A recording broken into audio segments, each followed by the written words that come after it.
தமிழக பாஜக தலைவர் அண்ணாமலை கர்நாடகாவில் வேலை பார்த்தவர், அவருக்கு தங்கள் வலிமை தெரியும் என கர்நாடக துணை முதல்வர் DK சிவக்குமார் தெரிவித்த நிலையில் அதற்கு பதிலளித்து தனது எக்ஸ் தளத்தில் அண்ணாமலை பதிவிட்டுள்ளார். அதில் காவல்துறை அதிகாரியாக கர்நாடகா மக்களுக்கு விடாமுயற்சியுடன் தான் சேவை செய்ததை குறிப்பிட்டதற்காகவும் இந்த ஏழை மனிதரை வாழ்த்தியதற்கும் நன்றி தெரிவித்துக் கொள்வதாக கூறியுள்ளார். மேலும் சித்தராமையாவை அவரது நாற்காலியிலிருந்து வீழ்த்தி கர்நாடகா முதல்வராக நினைக்கும் தங்கள் அயராத முயற்சிகளுக்கு தனது வாழ்த்துக்களை தெரிவித்துக் கொள்வதாகவும் அண்ணாமலை குறிப்பிட்டுள்ளார். திருவண்ணாமலை மாவட்டம் செய்யாறில் காதல் ஜோடி ஒன்று பாதுகாப்பு கேட்டு அழுது கெஞ்சும் வீடியோ வெளியாகியுள்ளது.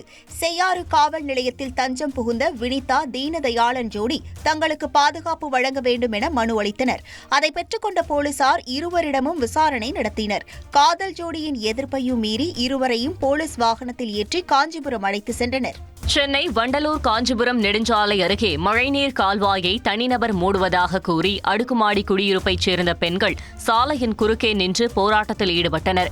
அந்த குடியிருப்பின் பின்புறம் தனிநபர் தனது இடத்தை மனை பிரிவுகளாக மாற்றுவதற்காக மழைநீர் கால்வாயை மூடுவதாக கூறி குடியிருப்பை சேர்ந்த பெண்கள் சாலை மறியலில் ஈடுபட்டனர். இதனால் போக்குவரத்து பாதிக்கப்பட்டதால் போலீசார் அவர்களை சமாதானப்படுத்தி அனுப்பி வைத்தனர்.